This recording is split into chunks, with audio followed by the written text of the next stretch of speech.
So now your new stage, you've become a mother and you're about to do it again. What has motherhood been like while being an entrepreneur? You kind of feel like you're failing all the time at everything because, when you're at work, you're focused on a million other things at home. When you're at home, you're focused on work and not feeling like you're present. There's just no off button. Like, I'm friggin' tired. Luke Hanson McDonald here. Welcome back to Beyond the Family Business. Today we have part one of a two-part interview with my good friend, Connie McInnes. She's the CEO and founder of Our Studios, a fast-growing, multi-location, multimodal fitness studio here in Canada. Connie is also a mother. She just actually gave birth to her second child yesterday. At the time of this interview, she was still pregnant with that second child, and she's a hell of an entrepreneur. She's built a very complex service business. And in this interview, Connie gets into discussing how her national career as a gymnast gave her a lot of the tools and discipline to become an entrepreneur. She talks about the lessons, good and bad, that her family taught her about business. As well, she gets into what it's been like being a mother and an entrepreneur at the same time and the difficulty of balancing the two. You're going to really find this one interesting, especially if you are a young entrepreneur yourself. Enjoy. Oh yeah, please like and subscribe. It really makes a big difference to me and my channel. Thank you. So thank you very much for coming. You mentioned to me the other day, you're like, why do you want to interview me? And to be honest, it was two things. One, I've known you long enough to know that you're a real started from scratch entrepreneur. And so I've got to see that whole journey, which I think is pretty, important while I'm trying to vet people to talk to, is that I know without a doubt you're authentic. The other part is I'm pretty lazy. So the research was super easy because I didn't have to do anything because I knew you already.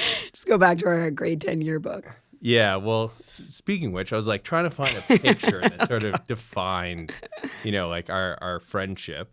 And so, there was like the classic yearbook photo. There was, graduation.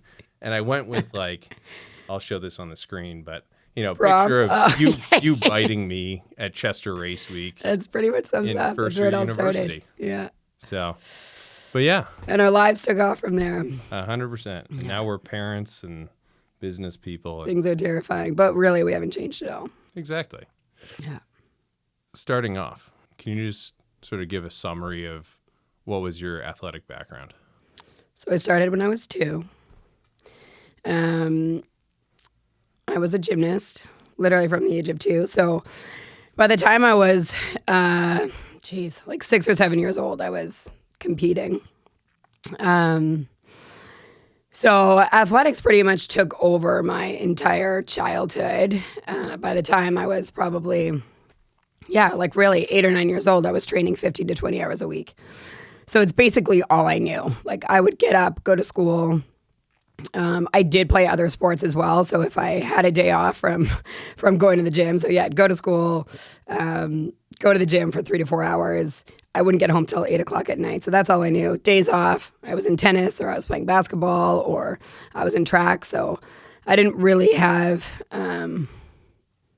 extracurriculars or time with friends that wasn't related to sports up until high school, really. Mm-hmm. When you met me, somebody who has no athleticism at all. That's right. But so you spent that much time in it. Why did you? Was it forced by your parents, or was it because you loved it? Or it's so hard to look back at the sport and see. I think I did love it. I mean, there's so many things that I acquired being a national level athlete in elementary school, basically, that is carried with me that I really enjoyed. So learning to set goals, everything I learned about my work ethic, everything I learned about discipline. The other side of it was just a great, it was a great escape for me. I loved movement. It was a safe place for me to go. And it felt like home to me. Yeah. Yeah.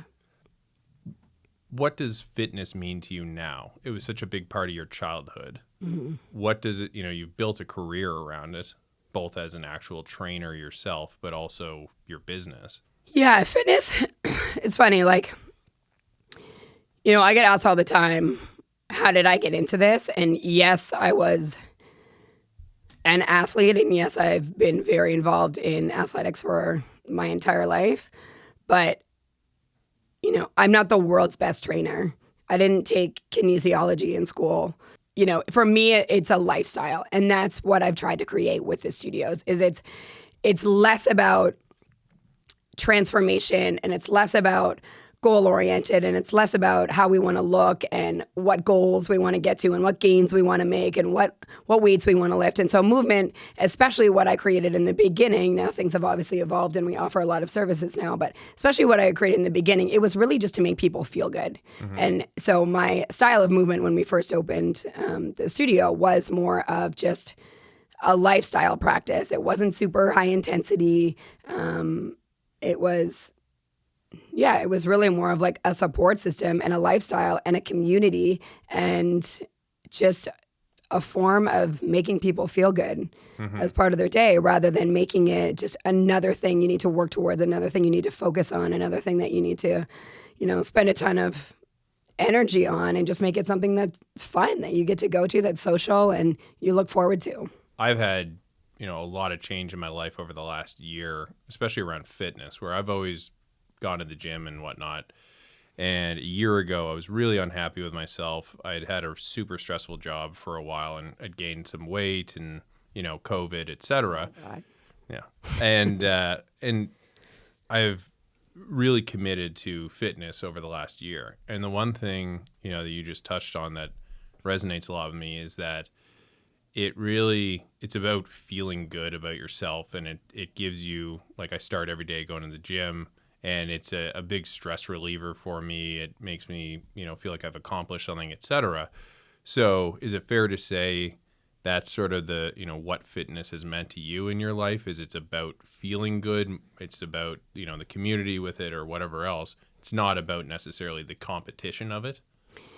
It's not about the competition. It's also like, it shouldn't feel like a chore. It should be something that you look forward to going to. And I think what we've created and what has become such a critical component of our brand is it really is less about what's offered in the classes. And it's really more about the environment and the atmosphere that we've built around what's actually happening in the classes. Mm-hmm. Why did you start our studios? Why did I start our studios? It was a very recurring pattern for me that movement showed up as a place of safety and a place of comfort and community for me. So in my childhood, I didn't have a very safe or comfortable home life.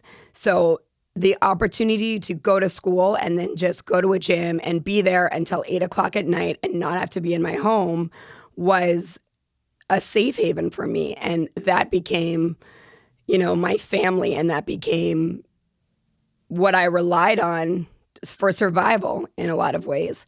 And that really carried on with me throughout my life. So, if I was backpacking and staying at a hostel in Australia, it was in a random yoga class that I'd find a sense of community or a sense of, home or safety. When I was living in Toronto, I'd join a run club, and that's where I would find, in this big city. And I felt like this small, tiny little ant that was just trying to find their way as a 20-year-old. That's where I would find my community. So it was a very recurring pattern for me that this obviously had a really deep meaning and intention for me. And so I didn't love Toronto. I knew that I was going to be moving home, and the boutique fitness industry hadn't really started here. I mean, it was just really starting to generate in Canada. And here there was a couple yoga studios. There was maybe a boot camp gym, some bigger box gyms, but there was nothing small and intimate and social and connective. And, I knew that was a space that I wanted to join, and it didn't exist. So I knew that I had to create it. Mm-hmm.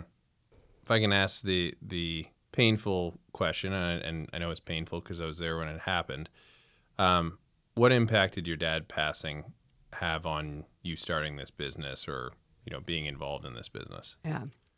probably much like you feel. I mean, I grew up in a very traditional family in the sense, my dad was the breadwinner, and very much, I think, choosing a professional career as lawyer, doctor. I mean, there was sort of at that time, I think for a lot of people, it was sort of like, these are your choices. You have to go to university and you've got to choose a career in one of these paths. And, I think my dad was always very supportive. I was the youngest of 5 kids.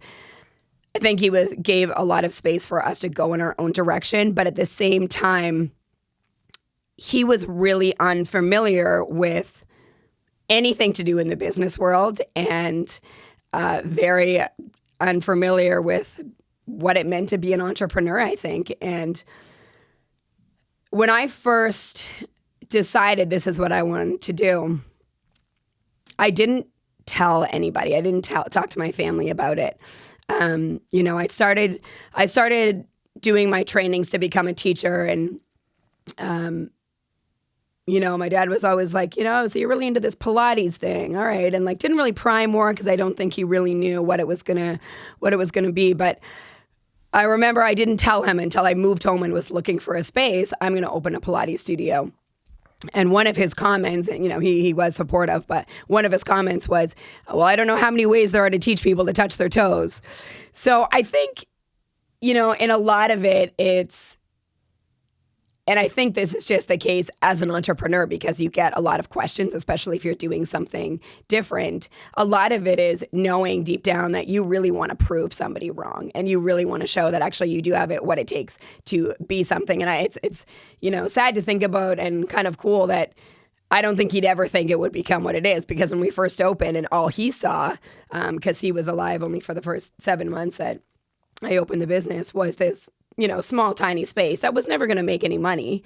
But I would say for sure, I mean, he lives in my mind constantly, and in a positive way, really pushes me to continue to become something that was probably unexpected. Mm-hmm. I think it's fair to say that one of the biggest attributes of your business is you. And I mean, your personality is infectious. You're, both parts athlete, cheerleader, etc.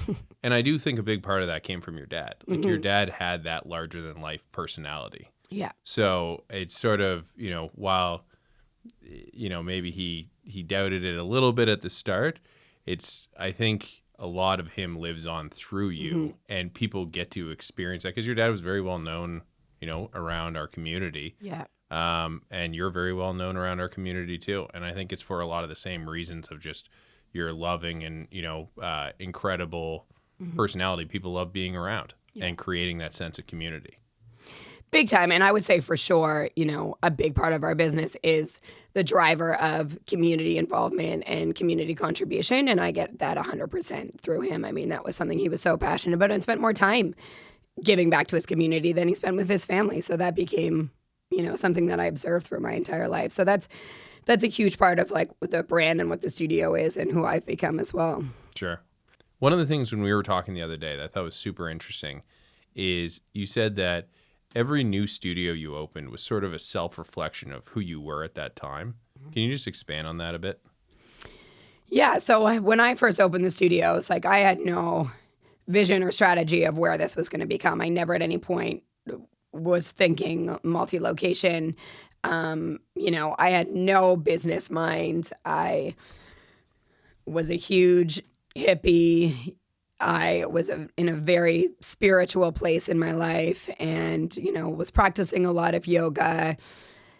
Cut to picture of you wearing hippie outfit. Yeah, tie pants, the big pants, the whole thing, yoga poses all over my social media. And which, if you knew me 2 years prior or you knew me 2 years after, it didn't make any sense. And, I really had no idea how to run a business. And for 2 years, it was kind of like that. I mean, it was very guerrilla. I didn't really have any money. So I wasn't in this growth stage or whatever the case may be. And at some point, I realized, okay, I really need to start investing in where is this business going? And I joined business groups and I started doing a lot more educating myself and a lot more self-development around it. And my personality started to shift as the business evolved because I really needed to learn what I was doing, basically. And I definitely became more type A. I definitely became more, and I love the business world. I became more invested in learning how to run a business. And I definitely became more of an intense person. And because I was so busy running the business, I was the only one doing it, I had to pull back from teaching quite a bit. And that also shifted things for me a lot. So I was more on the back end. I wasn't client facing.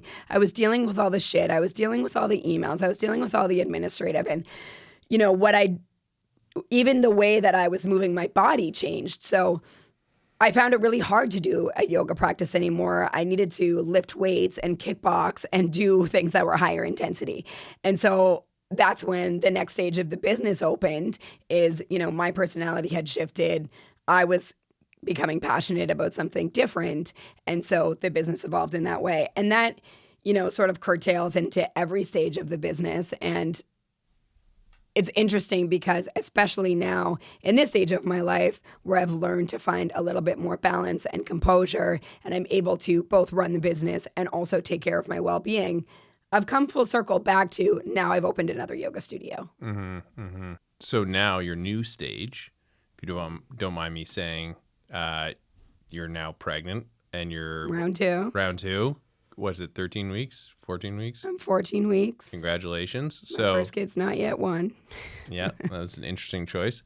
But so you've become a mother and you're about to do it again.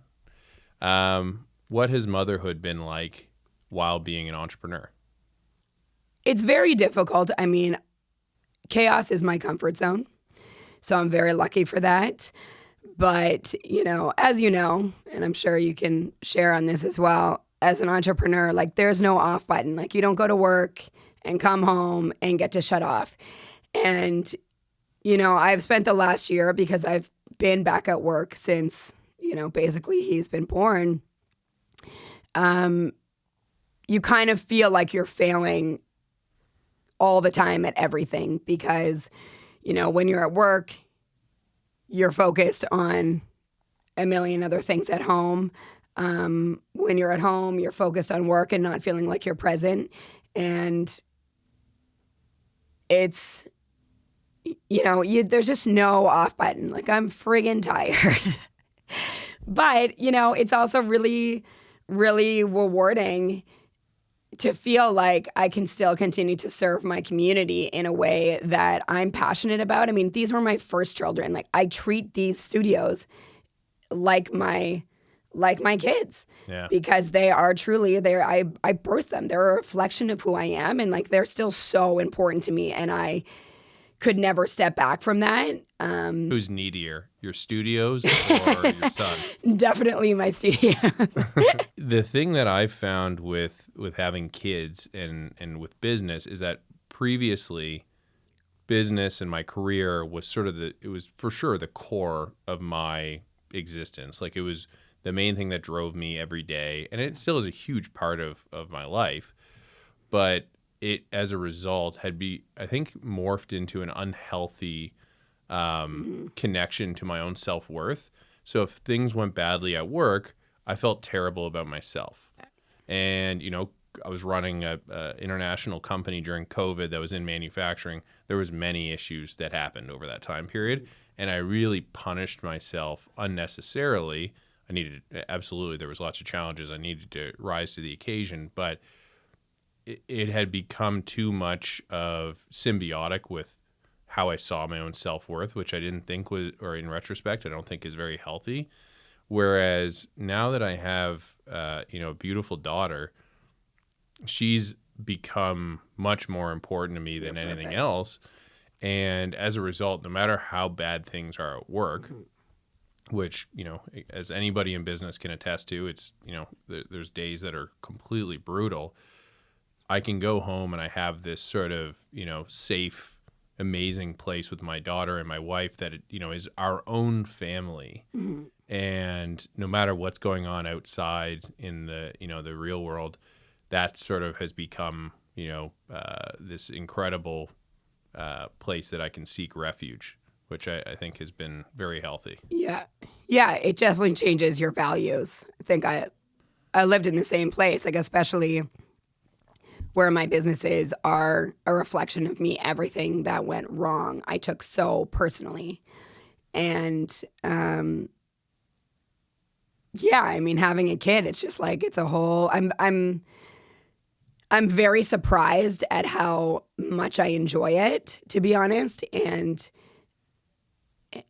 how much it just completely shifts your perspective on what you really value. Because at the end of the day, work is work. And even though it's meaningful and I'm passionate about it, it doesn't have any weight on your kid. And when all you have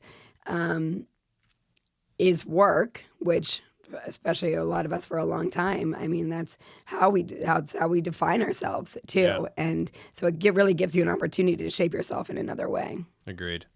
One of the things that I certainly saw with my dad was that he missed a lot of my childhood because of work.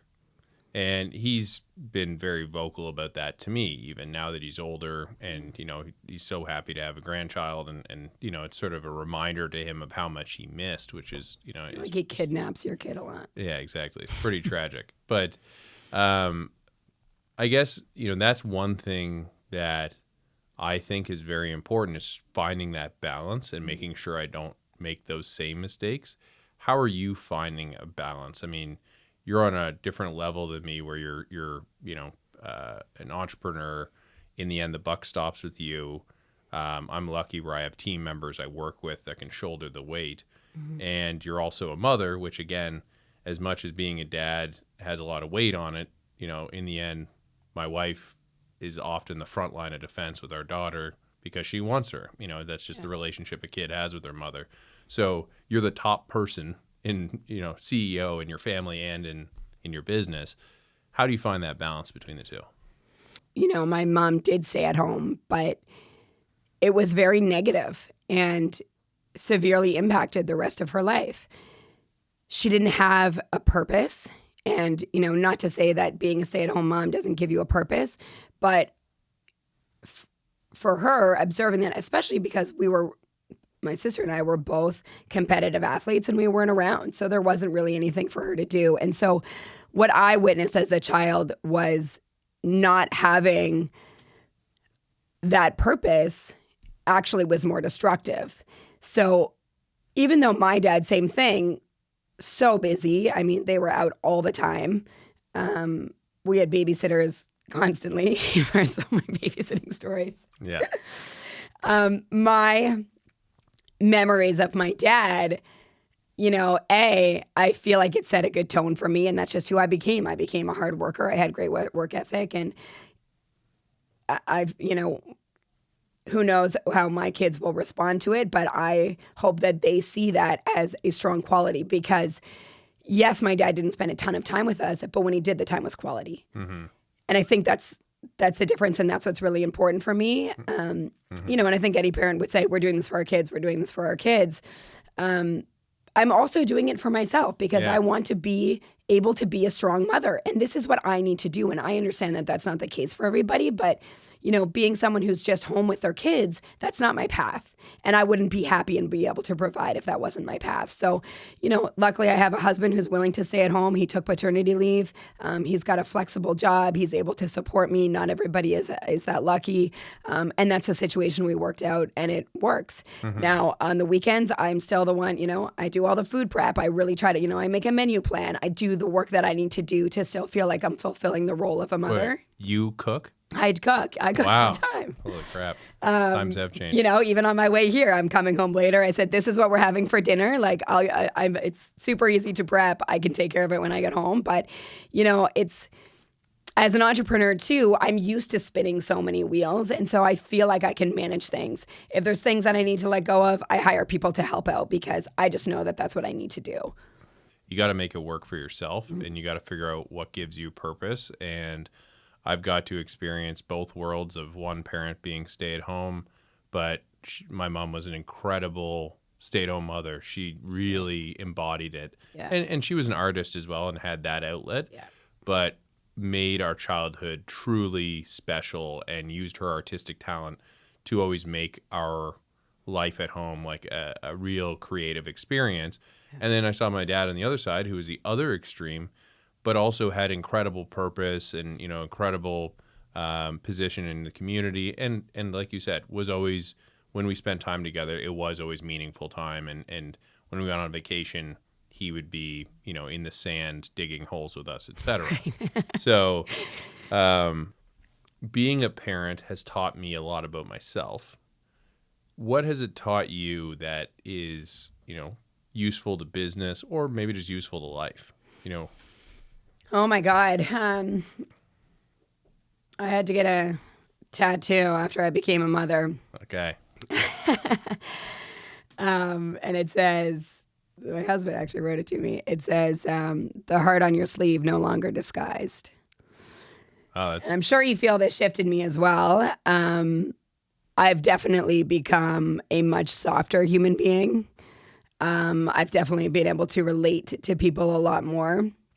I think I have lived with a big shield of armor for most of my life, and my kid has broken that down. And so I think that's impacted me in so many ways. I mean, I found it really hard to build relationships, especially with females, just based on prehistoric life. And it's completely shaped, like just how I approach people and how I'm able to relate to people. And I'm much more empathetic towards people. Still probably have a long way to go. But I think you also understand people a lot more. And, I never used to understand people with children who could never show up on time. All the things that come with having a child. Yeah. And, you get a lot of respect for people when you see what. Well,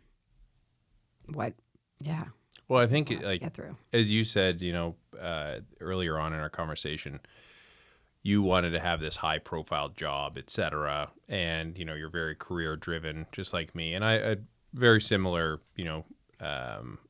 visions of grandeur when I was younger.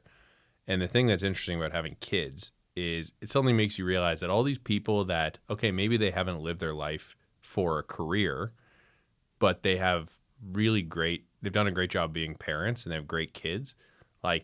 Those are almost the people you need to be admiring a lot of the time. I'm just like, holy shit, the amount of effort and, pain you have to go through to be a good parent is pretty remarkable. So, I mean, you're in a cool position because you and, we all went to school together, but your 5 closest guy friends, I mean, you've all had kids literally at the exact same time. So what a cool evolution for you to see too. I mean, and you're all CEOs. You pretty much all have run your own businesses. So watching each other through that shift and being able to support each other, being in that position and seeing how much you've changed, I'm sure it's pretty miraculous for you. Yeah, definitely. All right, I'm Luke Hanson McDonald. Thanks for watching. Please like and subscribe and share this with other family businesses or business families that you may know. Take care.